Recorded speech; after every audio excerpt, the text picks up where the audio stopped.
Hello, everybody. You're listening to the Big Brother Brothers, the ultimate unofficial podcast. I'm your live feed obsessed host, Fox Van Allen, and joining me today, as is the case each and almost every week of the Big Brother 22 season, join me in welcoming my Big Brother brother, Lance Cartelli. Hello, Lance.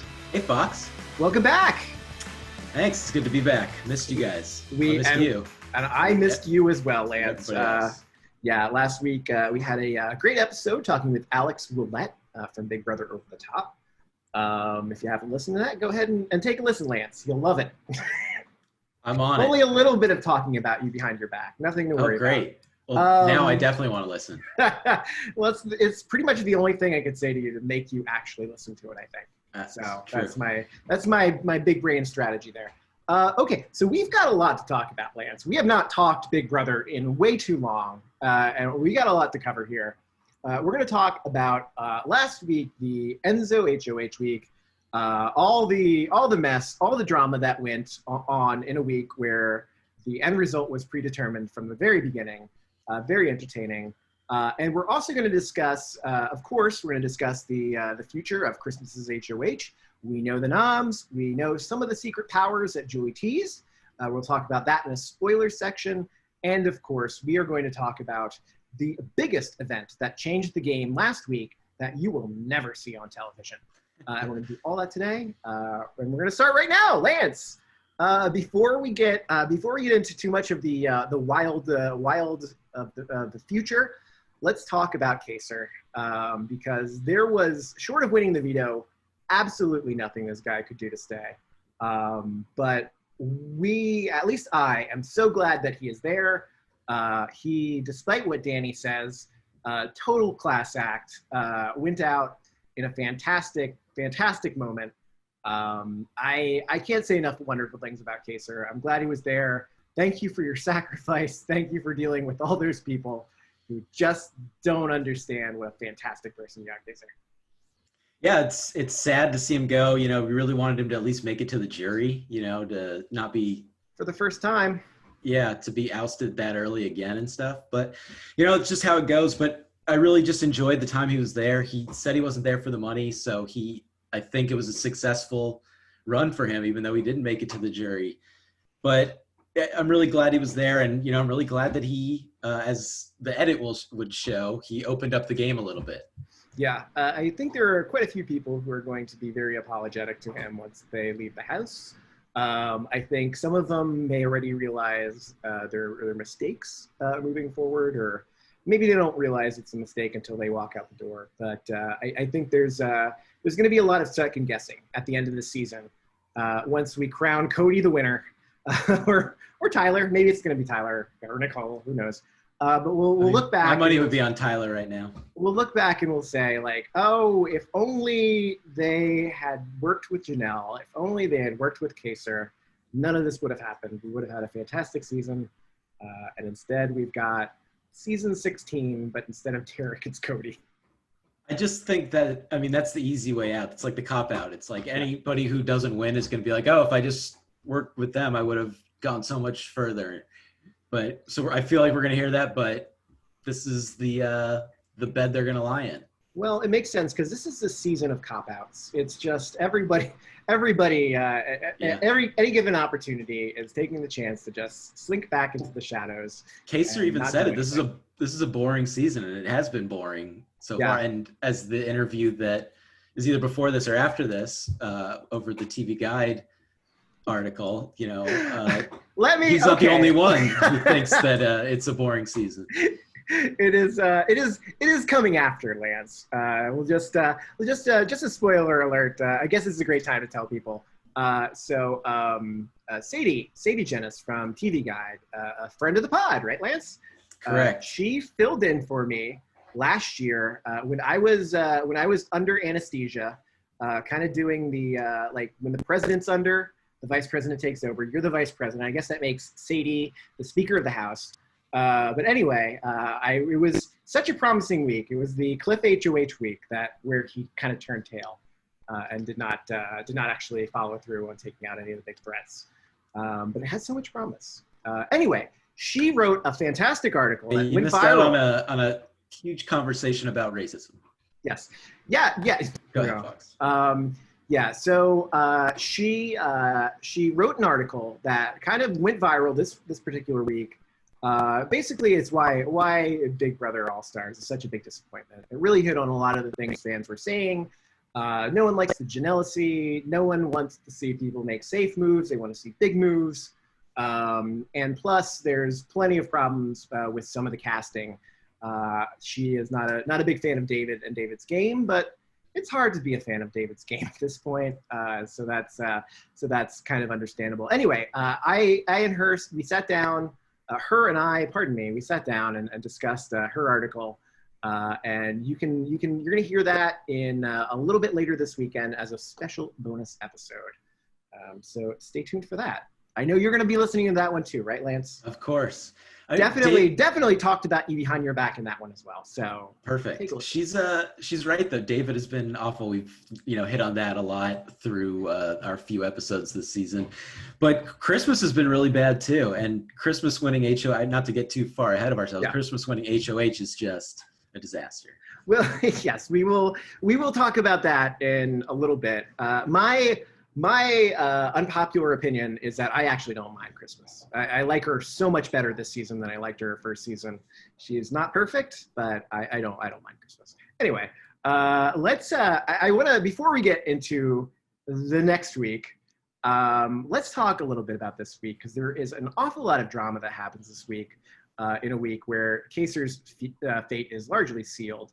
And a big part of the discussion this week winds up being about Dani. Especially with Enzo and the quote-unquote guys alliance. So that's Cody, that's Tyler. A lot of people are talking about Dani this week, and it's really Tyler and Enzo that are kind of focused in on this, and they figure out that Dani's spreading a lot of seeds throughout the house. Dani has a moment with, we talked about on the pod last week, where Dani tries to convince Cody to throw a hinky vote, and then when Dani throws the hinky vote and Cody says, obviously it was you, she doesn't confirm it, but of course it was her. Everyone knows it's her, because that's all she does throughout the house. We saw a clip montage of her talking bad about every single person in her alliance and when she wants to get them out to other people. Everyone kind of puts this together. Everyone figures it out. She's targeting everybody so that we all shoot at each other and no one shoots at her. And it's a really surprisingly sloppy gameplay from her. And really like very, very evil gameplay almost. She is evil Dani. She is not going to like that nickname, but evil Dani. She plays so much that reminds me of she's just bad energy. She's bad energy, but that's her game.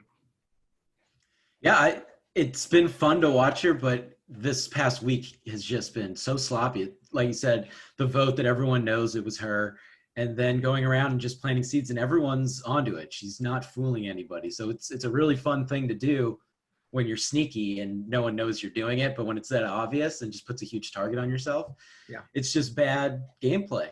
And then it's just tough to watch at that point. Yeah. And then if you fast forward to the veto episode, she is in both of those large 6-person alliances, and she spilled the beans, so to speak, about the alliance that she is in with Tyler that doesn't include Nicole, in front of Nicole. A little bit of a mess. Tyler didn't like it. I was very confused watching it happen on TV. I don't think it's a giant game blown up moment, because it's just awkward. So awkward and confusing. And Tyler honestly is the one that made it worse, because he's the one that just shone a huge light on it. Yeah. And that was, but yeah, just sloppy. And honestly, I would be kind of like Cody, where there's so many alliances that I would screw that up. I have a terrible memory, so I would be talking about another alliance with somebody who's not in it, thinking they're in it, and just be terrible. The interesting thing about that, though, is that Tyler can't really get upset with Nicole, and Nicole can't really get upset with Tyler, because Dani's in alliances with them, but just different alliances. So Tyler thinks he slipped up by mentioning his alliance. Nicole probably thinks she slipped up by mentioning hers. So I don't think there's any damage there to anyone but Dani. And she's been doing plenty of damage to herself all week long. That just proves there are too many alliances, and the alliances don't mean anything anymore. Well, there are a lot of alliances that don't mean anything, but apparently there is a key alliance that means something. And that is that's really where we go on Thursday, when Ian has an awakening. And I want to talk with you a little bit about this Ian awakening, because we are told on the show that Kaysar has been talking to Ian about the state of the game for weeks now. And a couple weeks ago, he revealed that it was Nicole and Cody were working very closely together. And, you know, basically putting together all these pieces that come from Kaysar. And it turns out that those of us who watch live feeds and have been watching Ian on the live feeds for the last several days know it had nothing to do with Kaysar. Nothing to do with Kaysar. It's like a goodbye gift to Kaysar. You know, this is the cherry on top of your terrible Big Brother career. I mean, it's a gift, but it's a gift that has no chance of saving him whatsoever. That's like one of the most frustrating things about this week is that no matter how badly things blow up for Dani, no matter how badly things blow up for anybody in the house, the bottom line is, Kaysar, you're still going home. Sorry, buddy. Well, that's the problem with the first month of this whole season is it just feels like everything's just set in stone. Yeah. And that there's no drama for who's going home. A lot of early Big Brother has this problem where it is a large dominant alliance, and then it's just there's 5 weeks of no one being able to get their crap together. Unfortunately, we had 5 weeks of people not being able to get their crap together, and now people are starting to put stuff together. But again, like I said, it had nothing to do with Kaysar. The real secret here that the show doesn't want you to know is that we had a wall yeller. And I was talking about it the other week. I don't like these wall yellers. They're in my neighborhood. I live in Studio City, and it is a quiet neighborhood. And I don't need people trying to shout things to the Big Brother. I know Nicole and Cody are working together. You don't need to grab a bullhorn and shout it out to me. But apparently someone grabbed the bullhorn and shouted it out to the Big Brother backyard. Obviously, there are security guards at the CBS location where Big Brother is taped, but you can't, like, there are places outside where I guess if you get a bullhorn and you yell, people can hear you. And very clear that Kaysar, Christmas, Ian, a whole bunch of people heard that Nicole and Cody are playing everyone in the house. And that was the message. And that really started Ian's gears going in his head. He was talking about like how this is a gift, like he can't not use this information now that he has it. He was talking with Kevin about it, talking with Bailey about it. Those conversations were really about the wall yeller. And that's really where that information came from. And I am so torn because, one, it is the biggest and most exciting thing to happen in this game. Like, something's actually happening now because of this. But on the other hand, like, this is totally destroying the sanctity of the game. It's outside information. It's only going to hurt the players in the future because now they can't go outside. They're going to be on lockdown all the time. Like, if you want to force these people to stay inside for the next 70 days and never see sunlight, that's how you do it. That's tough. That reminds me of the challenge, them just being in a bunker and not being able to see it. But I'm with you. But, you know, the sanctity of the game, how much sanctity is there? Because these people are all doing pregame alliances and everything. Mm-hmm. So that's kind of ruining that anyways. So I agree with you. It's tough to see, but sometimes there's an outlier. And this feels like an outlier where if it opens up the game and makes things interesting and has people turning on each other and gives us actual entertainment and drama, I'm here for it. Mm-hmm. Yeah, we need something. We need some drama and real game drama and not the BS drama that really doesn't affect anything. Not that we don't love the drama between Nicole and Janelle and that wedding. That is, I cannot get enough. But fancy, it doesn't really affect wedding. The game. That is true. Are you going to Nicole's wedding, Lance? I'm crashing it. Oh, good. Okay. So are you going to bring a $3,000 check or are you not? It's going to be one of the big checks. Oh, okay. All right. Yeah. So yeah, if you want to go to Nicole's wedding, save up. But apparently a lot of disinvites going out over the next couple weeks. If you, that hug with her and Kaysar last night, that was an icy hug. That was, she was not happy. But there were a lot of people not very happy with Kaysar. Wedding. Or if he was, he got uninvited. If he was going, he's not going now. Yeah. And that's tough because, $3,000 these days, you need all those checks you can get. Hey, Especially it's tough out there. if you don't win Big Brother All-Stars. And she may have some trouble because no one wants to see a winner win twice.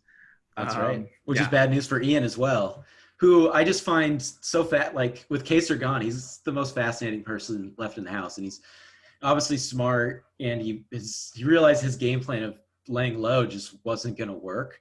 Yeah. And so I really thought it was smart for him to try to weaponize Kaysar, do the burn after reading, let him burn down the house, and just goes. It might have backfired a little bit on him, but it was the most entertaining aspect so far of this month-long season. That was fantastic, right? Like last night, Thursday night, at the live, or maybe live pre-taped, live in quotation marks, right?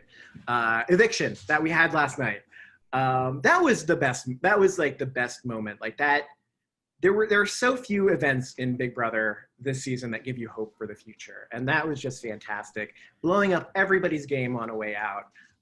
Talking about Nicole, talking about Cody, dropping Dani's name in there.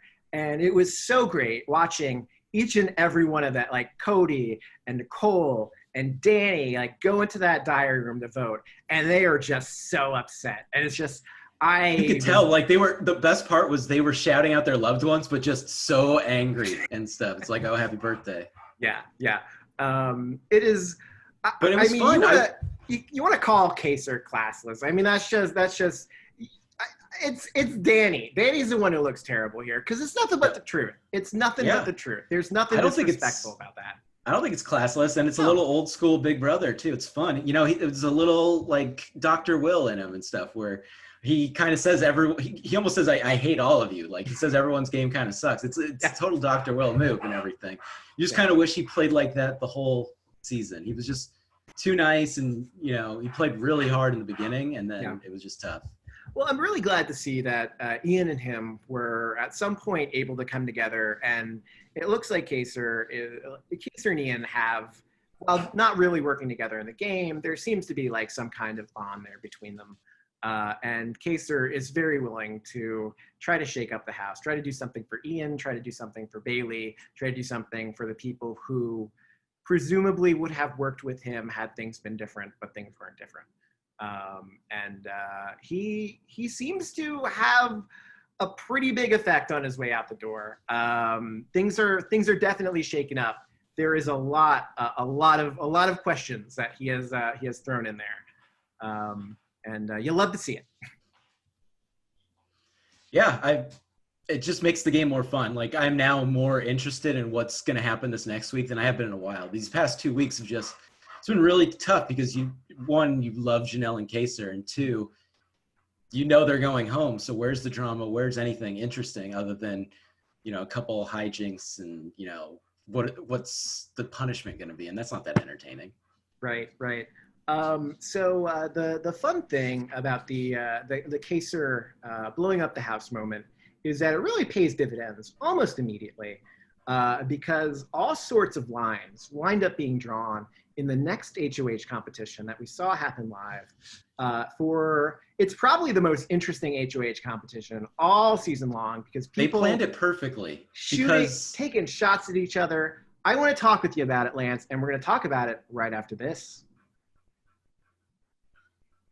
Okay, Lance, so we're back, and let's talk about that HOH competition. I know you have some thoughts.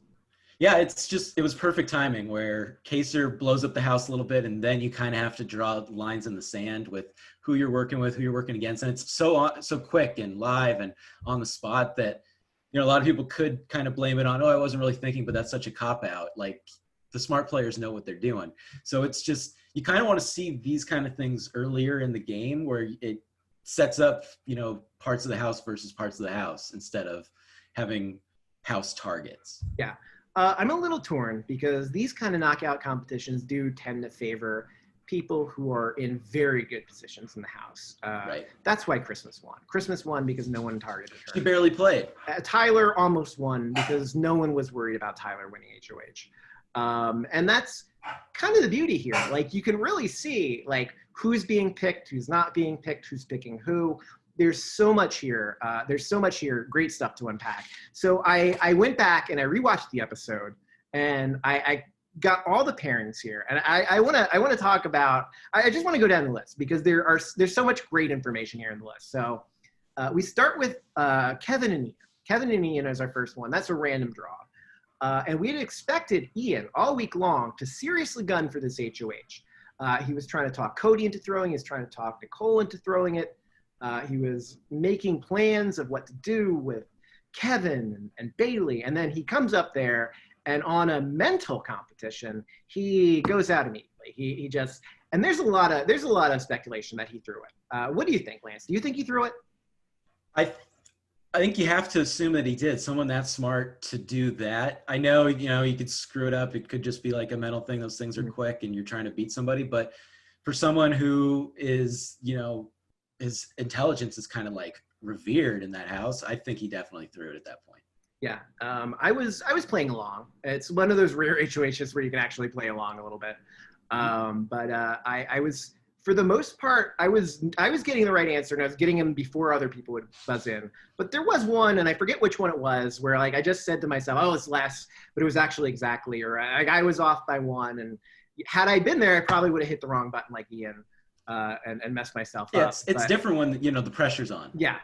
But I think there may be something to that. Like I agree that Ian probably does not want to take sides as much as it sounds like he does. I think Ian's game's much better off if other people are taking the shots instead of him.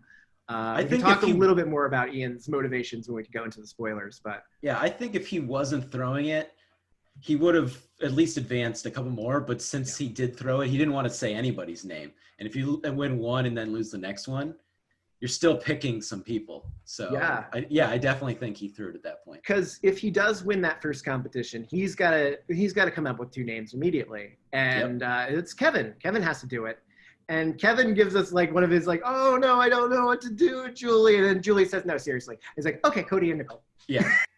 Just like, all right, so it was like a fake out. Like I don't know what to do. Like he knew what he was gonna do. Which is interesting because he does that fake out thing, and there was an interesting convo on the live feeds with him, Devon, and Bailey, of him kind of just playing stupid with all that stuff, and they weren't buying that either. Mm-hmm. So him playing stupid, I don't think people are. Ian, it doesn't work for Ian. I don't think it works for Kevin. Yeah, I gotta say, like I feel like Kevin has bottomed out. Like I think last week was probably as low as his stock will get. I'm not saying he's gonna become a winner, but I think like his position in the game is like slowly getting better, which is why this is so interesting here. This because he wins a veto, like he's getting a little stronger. People are talking about, okay, the next phase of the game, should we pull Kevin in? And then all of a sudden he's like Nicole and Cody, and he's taking a swing, and it doesn't work out for him, unfortunately. But it's good to see someone's doing it, like someone's taking that swing. Someone has to, like, we can't just go through this and, these people just cakewalk to the end and eventually they go against each other. We need to see, the Jessica week where you go after the big people, like as bad as last season was, Jessica gave us a good week. We need one of those. Yeah. We really do need another Jess HOH week. Where is Jess when you need her? Oh my goodness. How did she not make All-Stars? I just don't get it. That's a good question. I don't think I think after this season, it's going to be a while till anybody from Big Brother 21 comes back on your TV screen. I think we're done with that season for a while. Even your heroes didn't work out so great this time around. They need to do the thing where on All Access, it's not even on there anymore. Yeah. It's just skips to the next season. Yeah. So Cody and Nicole face off. Cody beats Nicole here and moves on to the next round. And his choice here, of course, he goes back and picks Kevin. Totally makes sense. Kevin picked him. But his choice, his secondary choice, Devon. It's Devon and Kevin against each other. And that's very interesting because for most of the past week, we've been talking, a lot of people have been talking about Dani and getting Dani out. And Cody has been on the side of, I'd prefer to see Day and Bay targeted rather than Dani. And Tyler is on the other side of that. Tyler wants to see Dani get nominated rather than Day or Bay. And like this right here is just, it's clear as day. You see where his head in the game is at. He wants to go after Devon and Bailey here, and not Dani. Yeah, and that's really what is kind of interesting about how the house is kind of splitting. You've got these people still working together, but then they want to protect these certain people who they're still working with. And I just think if you're Tyler, and going after Dani makes a lot of sense, but going after her and like if you're Cody and picking that early and going right after Dani, then you're just like, we're at war. And you just don't want to do that. Like you can still target Dani, but you don't have to do it where you blow up the house, your relationships and everything else. Yeah. So I don't hate that move at all. Yeah. Especially because Devon has proved that she's not too great at the competitions either. She's not, but she really does well here. She does. She goes up more times than anyone else. Even in the aftermath of this competition, people are saying that, Devon really, like, she played her ass off here. Well, this is the kind of competition that would be advantageous for her too, where this was finally not really a physical one. This is, testing mental. Right. So Devon beats Kevin in their matchup, and her choice for the following matchup is Memphis and Cody. Memphis and Cody go up against each other. Don't a surprise that Cody picked her. She's going to pick him. Memphis, maybe not a surprise. I don't have a lot of like solid information about how close those two are, Memphis and Devon. But just knowing what I know about Memphis, he ain't gonna like her. Yeah. That's not a surprise. That's not a surprise. No, I don't think I don't see Memphis in the Bay Day threesome happening. I don't see them being aligned in any way. Yeah. But what's interesting here is once Memphis beats Cody in this next round, Memphis's choice, rather than go back and go after Day again, he decides Dani and David. The David thing, not a surprise because Memphis has been aggressive towards David all season long. Yep. I just don't think. I just think he dislikes him personally. Like at this point, it has to be. I don't think it's a game thing. I just think he just doesn't like him. But the Dani choice is very interesting there, and it really goes to show you that for the most part, the guys in the house are against Dani. The guys in the house, it's Enzo, it's Memphis, it's Tyler. Nobody trusts Dani, and they don't mind seeing her go out here. They don't want her in power. So this is. And Memphis will take that shot. Other guys in the house are like, I don't want blood on my hands. I want to kind of do it in the shadows, kind of the Tyler way. But Memphis doesn't care. He's a straight shooter, and he'll just be like, I want Dani out, so let's do it. And then David, no brainer. And they're in the same alliance together. Memphis and Dani are in an alliance together. Yeah. And Memphis is not in an alliance with Devon. So it's interesting there to see that he is willing to go after someone in his own alliance in a knockout competition. Where it's super public to see where the swing is. Yeah. Or, counterpoint, David's so bad at this game, assumes Dani's just going to win, gives her the power, and then she kind of can go and retake control instead of Devon, winning again and taking control. Yeah. In any case, I think there's just something to be said for that, because this is, in any kind of knockout competition, the more time someone winds up doing it, the better they get at it, like each time. It's like the Weekend Celebrity Big Brother, where Tom Green won that dice competition, the one where you're in a giant die and you got to move it. And he just got picked so often that he figured it out. Like every time he was going up against someone, it was someone who hadn't done it before, and he knew exactly what to do, and he won this thing. And that's kind of what Devon gets here, because once Dani wins and beats David, Devon's right back up there. And it's Devon and Bailey, and that is 1,000% what Dani would do if she won HOH here. It's Devon and Bailey up against each other. Yeah. No surprise here. And again, it's Devon that beats Bailey here, and Devon's final choice here of who to go up next is Memphis and Dani, as opposed to Tyler and Christmas. That's her final pick, which really just goes to show you, again, what a fantastic position Tyler's in, what a fantastic position Christmas is in. Because Tyler, for having, just a disaster drop on him with David, just tearing him apart and he's still able to recover. He's in such a good position. I really, Tyler's just really good at this game, and he is one of the people that's been really interesting to watch. You kind of wish he had more camera time just to see all the things he's doing. He doesn't need to do the Danny thing where he's doing the seed, because he does the planting the seeds in his own way. Yeah. Tyler is fantastic at this game because he is the complete package. He is fantastic socially. He's fantastic physically. He's got some smarts to him. He's everything you need. Everything you need to be to, and he's a cool kid. He's everything you need to be to win a Big Brother. Yeah, and he's not afraid to win too, which is a lot of people are afraid to win. They don't want the power. He's not afraid to do that, especially early in the game. He'll occasionally throw a competition that he says he's never going to throw, but for the most part, he's not afraid to win. He was gunning for this veto last week. He wants to compete, and that really, it's modern Big Brother. Like you gotta win. If you're not winning, you can't do anything. And that's part of the problem with the folks who have left the house. Everyone who's left the house really wasn't winning anything. Yep. So, the final matchup there, once Memphis beats Dani, it's Devon and Tyler who go up. Between Christmas and Tyler and Devon, obviously he picks the one that is furthest on the outside. Devon, so close to winning this competition. It is such a heart. I was on the edge of my seat the entire time. She looks so solid, and she was up against Christmas. I know. It's sad because this season, like in an alternate reality, can be so interesting because Kaysar almost won the last set of household. Kaysar almost won the power of veto. Mm-hmm. Now Devon almost won. So it's just like we're that close. And, if we weren't on the darkest timeline, maybe they both win. And this game is completely different. Yeah, it really does seem like the darkest side because like every coin flip goes the wrong way in this particular season. Really? Yeah. As far as like team good TV goes.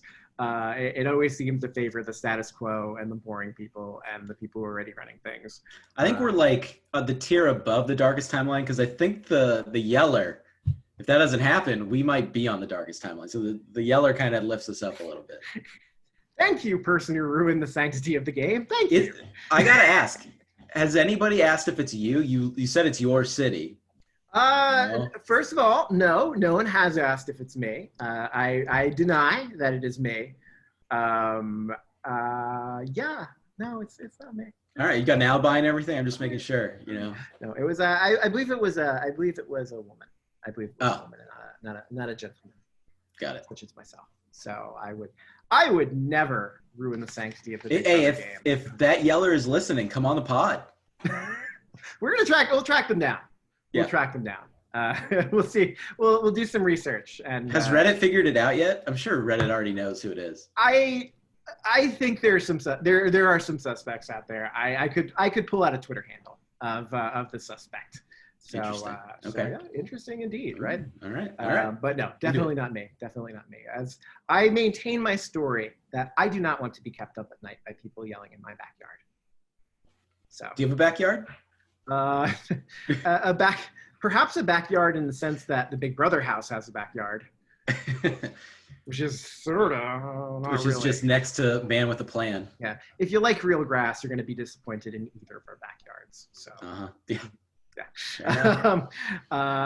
anyway, so it's so close. We almost have a Devon win here, but unfortunately, Christmas, thanks to 2 consecutive wrong answers by her opponent, wins this HOH competition without ever hitting a button herself. Congratulations, Christmas, for your follow-up HOH win. Which one's more impressive here, Lance? This one or the Rach HOH one where she hobbles across the finish line and crushes to win?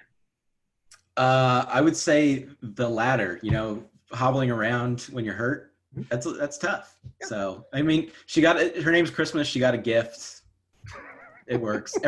Every time they mention her name now, you get the little jingle, it was annoying on her season, and now it's annoying now too. Get rid of her. If they get paid per sound effect, that jingle bell guy is rich. Oh man, he is doing the royalties on that. We got to come up with a jingle like that. And she's not going anywhere. She is going to stick around. She is in this game for the long haul. We are going to go into the spoilers in a little bit, but even without saying the spoilers here, you know you're going to be disappointed by what she does here. Like you know it's not going to be like a big bold game move here that you the fan want to see. Yeah, they had me for a second where it's like maybe they'll spice it up and maybe they go after like a Dani or something. But yeah, I sounds like another ho hum week in the Big Brother house. Ho hum week. It may be a ho hum week as long as as far as the nominations go, but there's always the hope that there will be personal drama and stuff that blows up, and maybe someone will move in front of the bus. Yeah, we got the POV, and then we do have these powers too that could, shake up the house a little bit. That's right. We need a little shaking. It's a week late though. We could have had these powers earlier, but the powers would have come in handy a little bit sooner, to be sure. So let's, now that we've talked about the HOH, we're kind of at the end of the week here. I do want to move forward. I do want to talk about some spoilers because we do know who Christmas is going to nominate. We do know information about those secret powers, and we're going to spill all that great Big Brother tea right after this. Okay, Lance, we are back, and we are about to get into the spoiler section of our episode here. So if you do not want to know what's going to happen on the Sunday episode, if you don't want to know where the direction the week is headed until it happens, you're free to stop here, and we thank you for listening. But if you want to get all the good stuff that's going to happen in the future, stay tuned, because we are about to spoil the crap out of this thing. What if I don't want to be spoiled? Am I out of here? I guess if you want to, you'd be a real bad host if you did that. But I mean, I guess. If you all right, I'll stick it out. I presume you have been watching, right? You know what's going on, right? Like this is not. I know some. Okay, good. That's all I can ask, as long as you know some. So unfortunately, it looks like if you, like we do, love yourself, so Devon and Bailey, unfortunately, they're in big trouble this week. It looks like Shocker. They are the most likely nominations. If it hasn't happened by now, it'll happen by the time we are done with this podcast. They're going to be on the block. It looks like the target here is Bailey and not Devon, but you got to put them up together. That is the logic because Devon will take down Bailey. I honestly think Christmas would probably be fine if either of them walked out the door, but Bailey is a target here. And it seems like Bailey is a target here in part because there is some drama going on with Dani and Bailey. And when Bailey was talking with Ian and they had that moment on the Thursday night show where it's on the count of three, tell me who's running the show, Lance. 1, 2, 3, Cody, Dani. And the Dani part wound up getting back. So Dani knows that Bailey's not so into her. Probably doesn't know that pretty much no one in the house is into her. But there's some friction going on there. The guys in the house, they see what's going on. They prefer it be Dani on the block, but the way they figure, you know what? We'll take out Dani later. Like this is fine. Like this will happen. Let Bailey go. And it does not. I think that's the smart move for them to do that. Why, rock the boat or anything when you can still get rid of somebody who's not really on your side. But it did, we almost had some spice to this week. If you get Dani up there, or even if Dani was a backdoor candidate, it adds just so much more intrigue to this week. But now it's not as interesting because most likely Bay or Day is going to go. That's just how it works and everything. So it's a little disappointing, but it is nice to know that people are scheming. People are, the six are splitting up a little bit. It's happening a little quicker than we thought it might. Yeah, it's not great if you are rooting for a women's alliance to come together because it looks like, again, a woman's going to be targeting another woman to get them out of the house. So that is not the best. But this could be a very interesting week. It could be a very interesting week if Devon or Bailey win the veto. One of them has to come down because then another shot's going to have to be made. Maybe it's Dani. I don't think it would be. I don't think so. I'd say Ian or Kevin. Yeah, Ian got very lucky last week. Ian, and I think he's going to get lucky this week too, because Ian. Well, that's good because Ian needed to get lucky a little bit, especially as a winner. He got lucky that, Kaysar and Janelle were the big targets in the beginning. Yeah. And he got lucky that everything that he talked about got out, and he kind of put everything on Bailey, and now she's getting dragged for it. But it's good for the future of this game because if Ian ever gets power, he's going to actually do something, and it's going to be interesting. Yeah, and that's and it's interesting, like watching Ian now post HOH competition, where he's kind of like right back in kind of like talking with the people who are in power, like he's like talking with Nicole, like making up with her, like Nicole, like the thing, like it just when I heard the wall shouter, it hurt my feelings. There's been a big split between Ian and Nicole this past week where they've kind of drifted apart a bit. Ian realizes that exactly where he is, that he is the person who goes home when Nicole is targeted. His read on that's really right.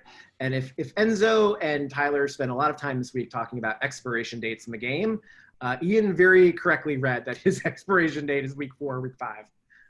And he decided to do something about it.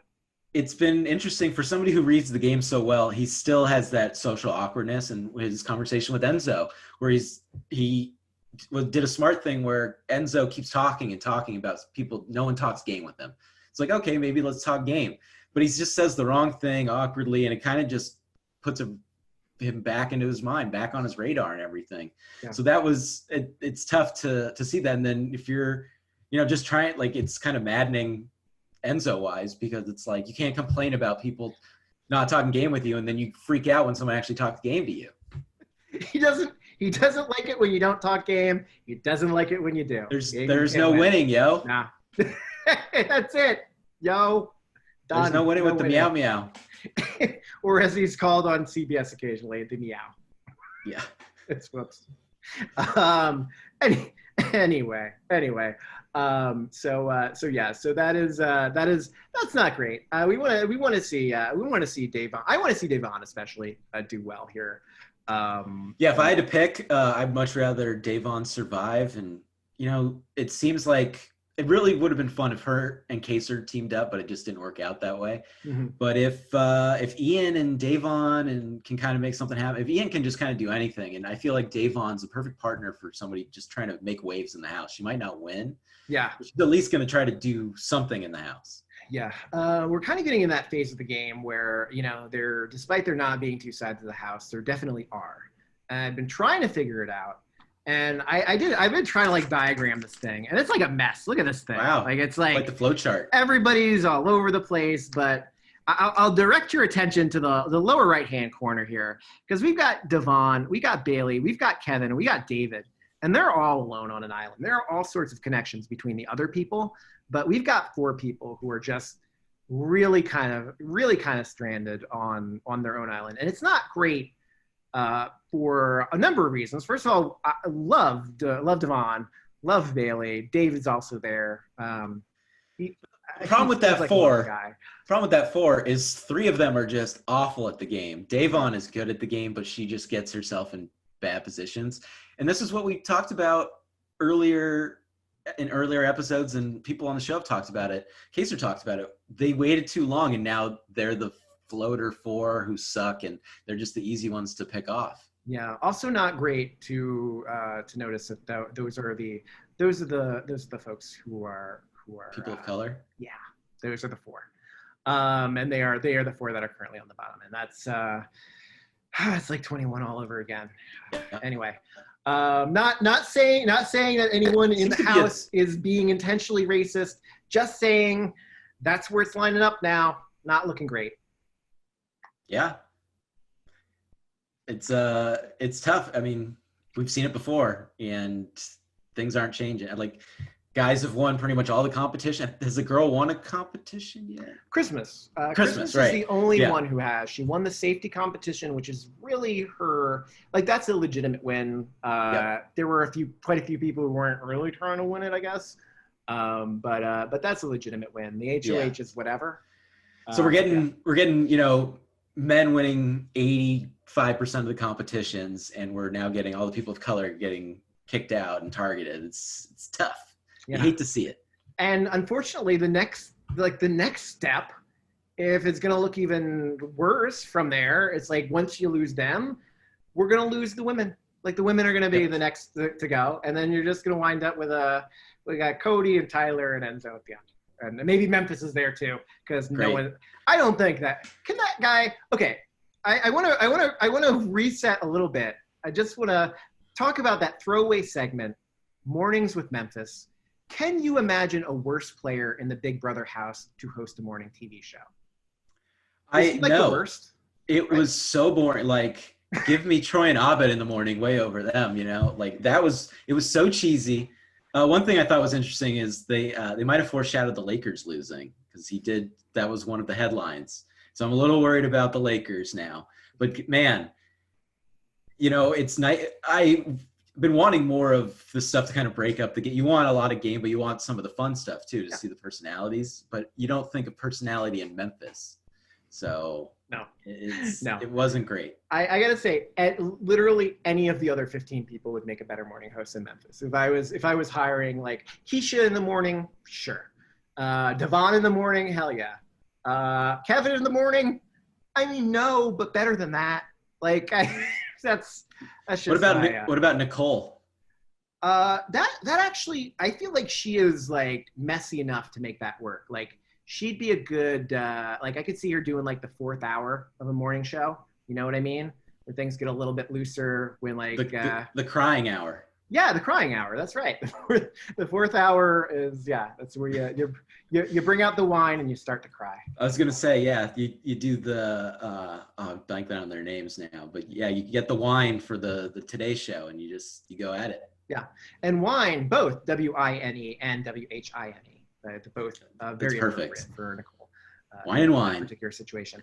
Anyway, so that is where things are looking with the nominations. Now, we talked about the secret power that Julie teased. So there is a basement competition played in the complete darkness, presumably in the Big Brother basement. They have one there. Not a great place to be, especially if the competition is played entirely in the dark, as it was. That gives David bad memories, right? That can't be good, right? Might get sent home. That can't be good. That is exactly what his downfall was the first time around. At least this is not to go home. At least this is only positive things. Hey, you never know. What if they're just like, hey, David, you did so poorly. You got to go. It wouldn't be the worst thing. It wouldn't be the worst thing. It would not be the worst thing. If you are listening to this, we do tape these episodes on Friday. So we almost always know what's going to happen with the nominations, and we know an awful lot about what's going to happen with the competition here. We don't know everything, though, but we do know at least 2 of the 3 special powers. So let's talk about those 2 at least, and we can speculate a little bit on who may have the 3rd. But we've got Dani. Dani, who's in trouble. Dani is one of the 3 people with the powers. She is not happy with her power. Her power I'll ask you your opinion on this power, but Dani's power is that if she is, for the next 3 weeks or 3 game cycles, if she is the HOH, the following week, she can play in that HOH competition. So it's like it removes the block from the outgoing HOH playing the follow-up HOH. Dani hates this power. Dani thinks it's useless. And it very well could be unless she wins HOH.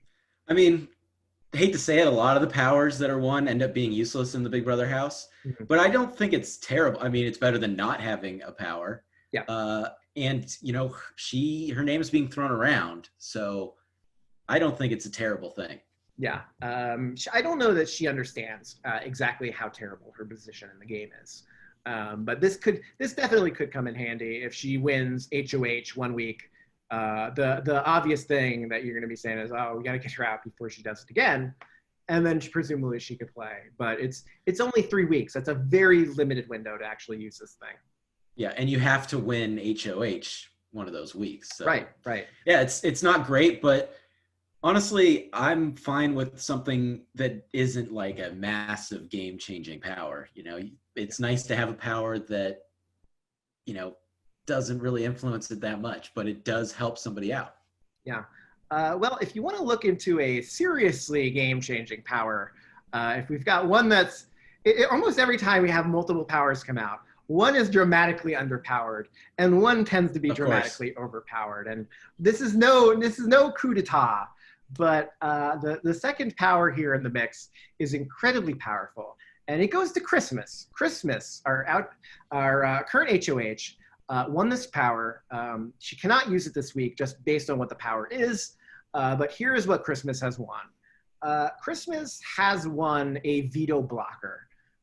Christmas has the ability to completely destroy and eliminate the veto phase of the game for a week, basically. So here's how it works. For the next 3 vetoes, right, she can block she can block a replacement. So if we're on the block together, Lance, I win the veto, Christmas can say, nah, Fox, you're not using the veto. And that's an incredible power. Like that's very game-breakingly powerful right there.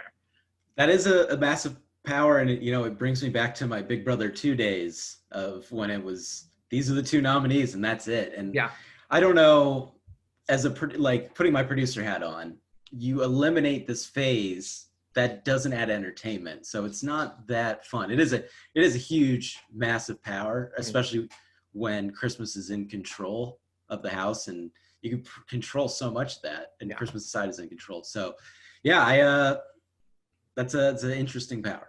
It's unfortunate when the powers do wind up in the hands of the people who least need them. Yeah. But here's the thing, Lance, the power is even stronger than that. I only told you half of Christmas's power, because it turns out if Christmas wins the veto herself, the power changes a little bit, where Christmas can block the replacement nominee, where if she is worried about Nicole being nominated in her place, she can say, and she's got to do it before the nomination happens, the nomination ceremony, but she can just say, like, Nicole's not, you can't touch her. And then got to pick a different replacement nominee for 3 weeks. So I now understand why Dani is angry. Right?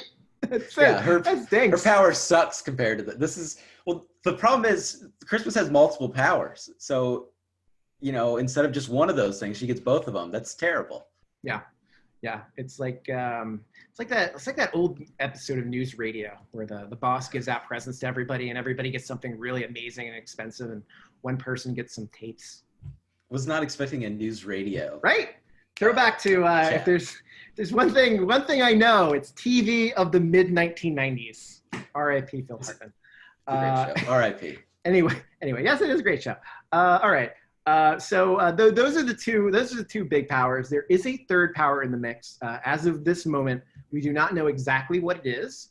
We can perhaps guess that based on Dani and Christmas and then having conversations with other people, it may be on the other side of the house because the people that Dani and Christmas have been talking to have not come out and said like, oh, I've got the third one. So, but then again, if you got the third power, why the F would you tell them? Like, I wouldn't tell Dani that. Like, I sure wouldn't tell Dani that. Might tell Christmas that. Christmas is in pretty good with everyone in the house. So maybe it's Devon. Devon is a choice here, possibly. I don't get the feeling it's Bailey. Bailey just, like, she seems like in a real bad place emotionally, and maybe she'd be feeling a little bit better if she had some power that might save her. She's not somebody who has a poker face or hides her emotions too well. So if she won, I think people would know. Yeah, maybe it could have been Cody, he or Tyler. Like, you always got to think like they're so physical, like they've been winning stuff in the past. They've got a good chance to win this. Right. Fingers crossed that it is a Devon. It is even Kevin at this point. Like, oh, I'll take it. Kevin is at least in the just spot right now. I feel like Kevin's eyes have been opened. He's not going to be able to do an awful lot with it, but maybe he can get lucky. Yeah. It feels like Kevin's, legacy for this season, at least, is just to be the pawn. It just feels like he's the guy that when you need somebody to put up, it's Kevin. I think he is the person who is the most likely to be able to turn things around towards the end. I think a lot's got to happen in his head for that to happen. He's got to get his head in the game. Winning the veto is a good first step. Winning the veto last week, I think, is a good first step, and that was not an easy veto to win. He needs to get his head in the game, and he needs confidence. He's just a confidence guy. Yeah. Oh, fun fact! If you like Big Brother history, Lance, and I know you do, the that veto competition that Kevin won, you might remember that's the competition that Jackson beat himself doing last year. Fun fact. Always good to have a fun throwback to the winner of Big Brother 21. I totally forgot about him peeing himself until right now. So thanks for reminding me. It's good to keep that. Never forget the winner of Big Brother 21. Anyway, so we don't know the third power. Who knows what it could be? It could be anything. Like, okay, well, now I'm the HOH every week for the next 3 weeks. Like, who the heck knows? So we'll find out. Hopefully, it's someone good, because Dani and Christmas, those are not two good people. I'm not confident. People. Yeah, I'm not confident. Yeah, unfortunately. So that's where we are right now. That's where we are right now. It looks like Bailey's in a lot of trouble. Maybe it could be Devon if Bailey does take herself off the block. I hope that doesn't happen. I don't know. I'm hopeful. I'm hopeful for this season. That was when I was talking earlier with Sadie about her. This season is such a disappointment article. I want to be optimistic, Lance. I want to be so optimistic about the season because I love Big Brother. But I'm nervous, man. I'm nervous. We've had 5 bad weeks in a row. I'm nervous. This season has not been good, but the one thing I will say for it is it's better than last season. Yes. So, yes. But it's been tough, especially when, a lot of the most well-liked people are gone, and you kind of have this mob mentality of people just bulldozing people. There isn't a lot of drama. There isn't a lot of anything. I think they said it last night on the live eviction episode where everyone's kind of playing nice and no one wants to throw that first punch. And so that's not fun. And Dr. Will had a tweet. He even tweeted about how terrible the season is and how it would be way more interesting if it was him and 15 other people, which please give me that. Knowing the fans, Lance, Dr. Will would go home week 2, and then everyone would see the worst season of Big Brother. Everyone thought that in Big Brother All-Stars, and he should have won. We just need to have a day 1 twist where Dr. Will gets the golden apple or the horn of majesty or whatever twist they want to put in that makes him safe for the first 12 weeks of the game. He just needs Boogie to come back to reality and help him out, be Chilltown again, and then have somebody just in love with him for an entire season. Yeah. The producers have an awful lot of influence over the game, and they can by what twists they want to put in and what kind of competitions. All I'm asking is the next one we get, whenever that is, please something that favors the people who are not in power. Just whatever it is, just something that gives a little lifeline to someone we want to see win. Please. Yeah, and there's no hope of a battle back either, which that would be my one little piece of optimism. Is like, all right, maybe Janelle can totally come back, but now. So now I'm like, I don't know. Yeah, unfortunately, that's what did Kaysar, and people were worried there'd be a battle back, and he'd either him or Janelle would get back together if they didn't. That's unfortunate. Not sure if it's a coronavirus related thing, if it's just that's how they designed this game. It's a shorter season, so you can't have people coming back in all the time. Who knows? But not looking good. I don't know if we're going to get a battle back in the post jury. I would assume not if we're not going to get one in the pre jury. Yeah, I don't think so. Yeah. So once they're gone, unfortunately. Yeah, that's a bummer. It's the anti-survivor winners at war. Yeah, this is. I think we're kind of right at the end of the pre-jury, and this is the last chance people have to make that decision. Who do I not want to spend the next 60 days with Sounds like Bailey fancy house? And I think that is the biggest problem that Bailey has right now. I think is that a lot of people would rather spend time in sequester with Devon than with Bailey. I would. Yeah. I mean, no, like Bailey seems like a lovely person. Like I got nothing against her. I just love Devon more. Sorry. Exactly. Yeah. Sorry. All right. There it is. Yeah. So any other thoughts or predictions for this week, Lance? Or is it going to be tough? Is it going to be tough to watch?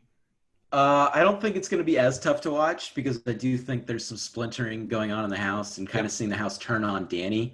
is somewhat interesting, but I don't think it's going to be an entertaining week by any means. But I think, I mean, compared to this past month, it might be the best week, which isn't really saying much.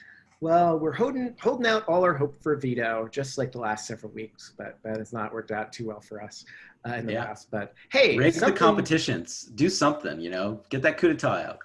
if something, everyone keeps talking about the coup d'etat, and I'm so nervous because the last time it happened, we got it. It helped out Big Jeff.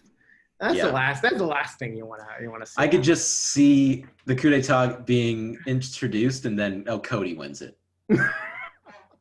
I could see that too. Yeah, it's always goes to the person who needs at least. Anyway, listen, if faithful listeners, thank you so much for tuning in this week and listening to me and Lance talk about Big Brother.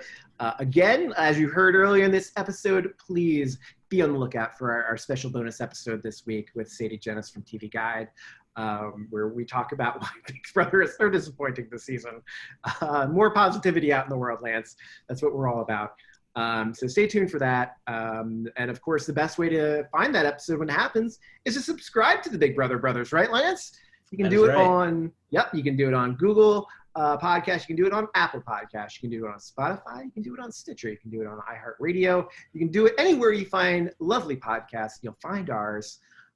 So please give us a follow and a listen and a subscribe. Watch us on YouTube.